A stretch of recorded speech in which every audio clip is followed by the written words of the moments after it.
Kami panggilkan pemateri berikutnya dari KPAD Kota Bekasi, Pak Noprian Esos M. Ikom. Silakan Pak. Beri aplaus untuk narasumber kita. Silakan Pak.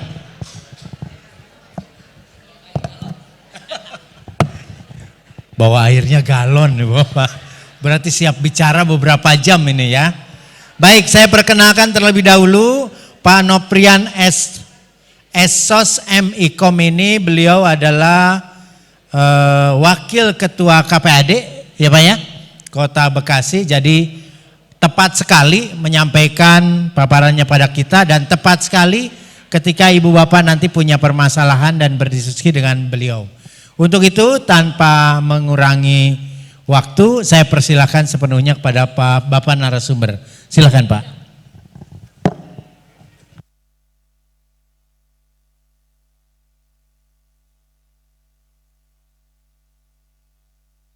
Cek. Oke. Terdengar suara saya Bapak Ibu. Oke, baik. Bismillahirrahmanirrahim. Assalamualaikum warahmatullahi wabarakatuh.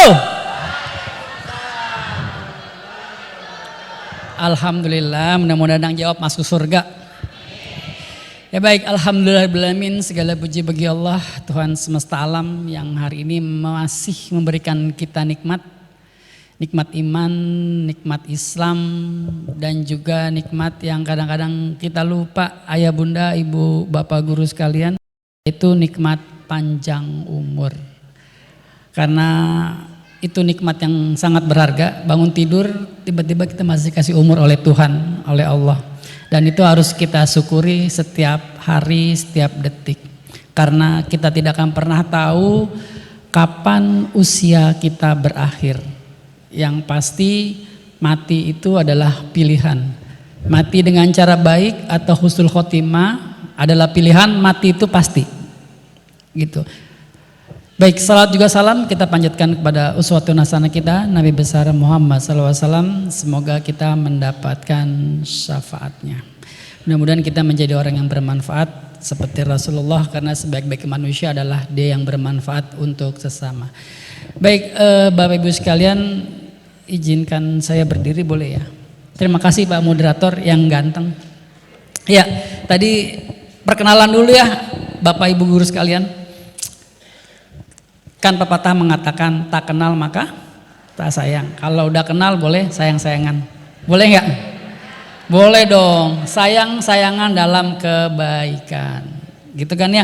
Baik, Bapak Ibu sekalian, perkenalkan nama saya Nofrian. Saya biasa dipanggilnya Rian. Kalau dipanggil Nopi tuh rasanya gimana gitu ya. Iya, ada nof-nofnya masalah, Nopi-Nopi gitu kan. Ada yang namanya Novi? Kalau ada yang sama pasti ulang tahunnya November. Ya, ulang tahun saya 30 November. Walaupun di KTP 30 September. Ya. Bapak Ibu sekalian yang dimuliakan oleh Allah dan dimuliakan oleh anak-anak kita. Kebetulan saya di periode kedua diamanahkan untuk tetap di Komisi Perlindungan Anak Kota Bekasi, dan saya juga kebetulan sama seperti Bapak Ibu sekalian, pendidik juga. Saya ngajar di 3 negara Bapak Ibu sekalian. Perkenalan aja nggak apa-apa, agak sedikit sombong. Saya ngajar di 3 negara. Saya ngajar tuh di negara air, negara api, sama negara angin. Di 3. Kan lagi Netflix baru keluar tuh ya, Avatar ya kalau nggak salah ya. Avatar Eng yang baru. Oke, saya ngajar di negara angin, saya ngajar di Politeknik Media Negeri Kreatif di setahun yang lalu. Sekarang saya tinggalkan karena nggak kepegang gitu, takut nggak amanah. Nah, ini sedikit bocoran Bapak Ibu sekalian. Politeknik Negeri Kreatif itu kampus yang orang jarang tahu. Itu ada di Srengseng Sawah, kampus negeri. Buat anak-anak yang suka bikin game, bikin film, animasi gitu, itu bisa kuliah di situ. Bayarannya murah, cuma 3 juta sampai 4 juta. Dan jarang yang tahu. Kebetulan saya punya anak angkat. Anak angkat saya itu sekolahnya udah mau ditutup di Jakarta. Alhamdulillah diterima di situ. Murid cuma tinggal 5 orang. Nah, itu informasi sedikit. Itu saya sebut negara angin karena banyak pohon. Satu lagi, saya ngajar di negara air. Itu di mana? Unisma 45 Bekasi. Ada yang lulusan Unisma, biasanya banyak tuh guru-guru, nggak mau ngaku lagi. Biasa guru-guru, rata-rata guru-guru kota Bekasi itu kebanyakan lulusan Unisma, bener ya? Iya, itu kampus terbaik loh di kota Bekasi. Kampus tertua, kampus terbaik, harus bangga gitu kan. Ya, saya sebut negara air karena dia ada di, bukan di samping tapi di bawah Kalimalang. Kalau hujan rembes dikit gitu, saking banyaknya jadi banjir. Bapak Unisma juga ya? bukan. Oke, satu lagi, saya home base saya, jadi dosen tuh ada home base nya. Saya tuh di negara api. Ada yang tahu negara api? Itu di Universitas Bayangkara Jakarta Raya. Oh, kenapa ayo disebut negara api? Kalau bisa jawab nanti ada door prize-nya nih. Ya, iya emang Bekasi panas emang, beda planet, deket matahari kita. Oke, kenapa disebut negara api? Karena kalau disingkat UBARA. Iya kan, bara panas kan? Iya. Oke, itu 10 menit perkenalan saya. Baik, ayah bunda, ini menarik. Sebenarnya ketika kita bicara tim pencegahan, berarti hari ini kita bekerja bukan lagi berdasarkan individu. Dan satu yang harus kita tanamkan di dalam diri kita, ketika bapak, ibu, ayah, bunda yang ada hadir hari ini gitu. Sebenarnya Allah sudah takdirkan ya, kita datang di hari ini. Mudah-mudahan pertemuan hari ini menjadi salah satu pembuka pintu amal kita ya. Bisa jadi dari niat yang baik, dari niat yang tulus, dari niat-niat untuk membawa perlindungan dan perbaikan terhadap anak-anak kita, ini bisa menjadi ladang amal buat kita. Dan amanah yang diberikan hari ini berarti kan yang hadir di sini adalah mereka yang punya tanggung jawab nih. Nah, maka yang harus dibangun dalam pikiran kita adalah ketika kita menjadi salah satu tim pencegahan kekerasan terhadap anak dan perempuan, saya masukin perempuan nih, karena ada korelasinya antara anak dan perempuan, gitu ya. Jangan sampai kita gitu, menjawab jadi pertanyaan dari beberapa peserta gitu. Jangan sampai kita yang ada di sini justru orang-orang yang pernah dan akan melakukan kekerasan terhadap anak kita. Salah satunya apa? Abuse, itu bentuk kekerasan. Apa abuse? Perlakuan salah terhadap anak kita. Oke, Bapak Ibu sekalian, ini ada menunya nih, boleh next. Oke, ini menu kita hari ini. Kita akan bicara mengenai anak, perspektif anak. Kenapa kita harus bicara mengenai anak? Jangan-jangan ketika perspektif kita berinteraksi, mendidik terhadap anak kita salah, justru itulah cikal bakal. Tadi disebut faktor-faktor apa sih yang menyebabkan kekerasan terhadap anak? Bisa jadi salah satunya faktornya adalah perspektif kita yang salah terhadap anak itu sendiri. Oke, saya ingatkan bahwa hari ini saya tidak ingin menyampaikan materi, tapi saya ingin sharing sama ayah bunda sekalian, sama bapak ibu sekalian.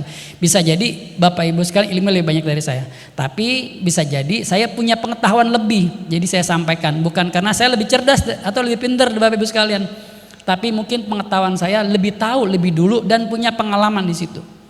Oke, kita akan bicara mengenai perspektif anak dari perspektif undang-undang, dari perspektif psikologi, dan juga karena di sini juga banyak yang beragama gitu, baik secara Islam maupun yang non Muslim. Oke, terus bentuk-bentuk kekerasan. Nanti kita akan bicara case-case kasus kekerasan yang sangat unik dan menarik dan bagaimana penanganannya. Ya, tidak akan bisa habis dibahas secara detail karena kasusnya unik-unik, beda-beda. Setiap anak kasusnya beda-beda, setiap model kasusnya beda-beda dan pendekatannya akan beda-beda. Tapi nanti akan saya juga menggunakan pendekatan yang secara global. Oke.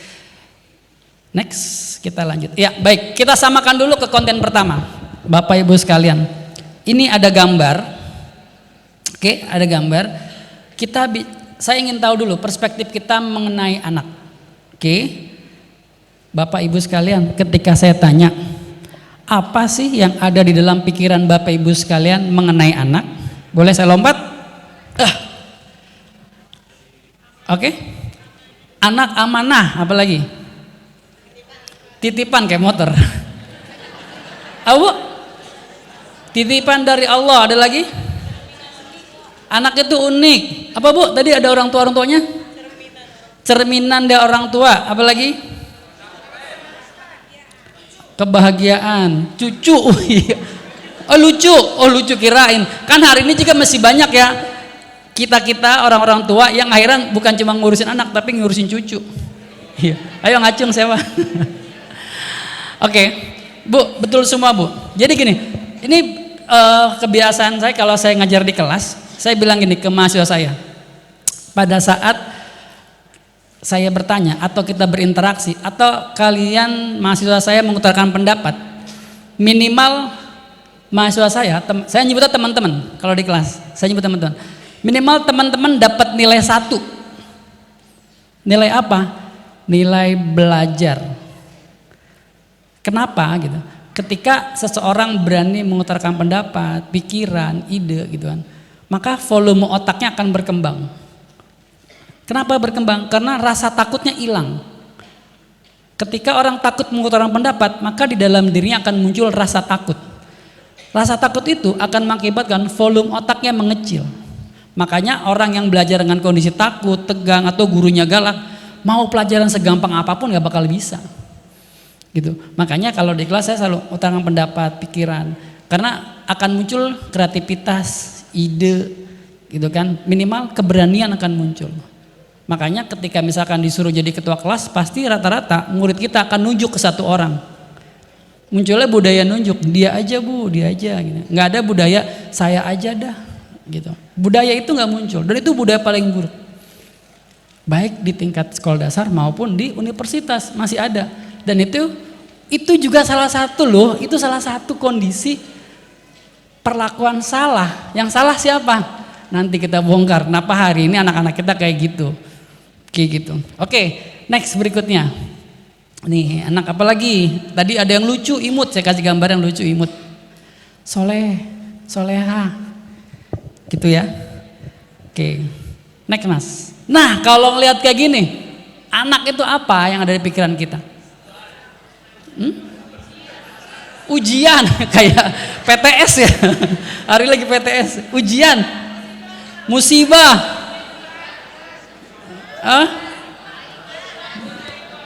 Beban. Ya Allah. Bapak Ibu sekalian, gambar ini ada nggak di lingkungan kita? Banyak nggak? Bisa terjadi nggak?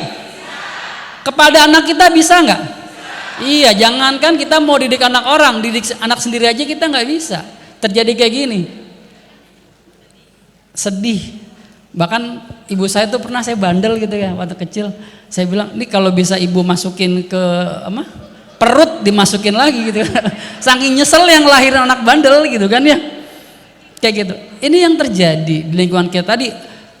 Faktor-faktor apa sih Pak? Banyak sebenarnya faktor penyebabnya. Bisa nggak kita sebagai faktor penyebab?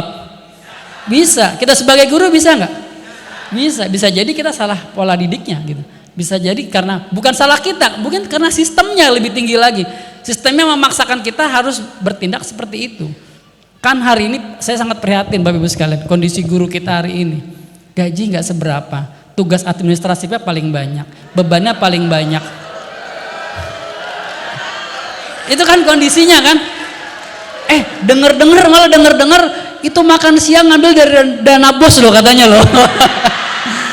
Itu Bapak Ibu sekalian, itu belum terlaksana, baru wacana aja kita udah puyeng. Ya, dana bos berapa sih paling per siswa itu 2.000 kalau nggak salah, kalau dihitung-hitung 20 hari kerja. Gitu ya. Itu yang terjadi.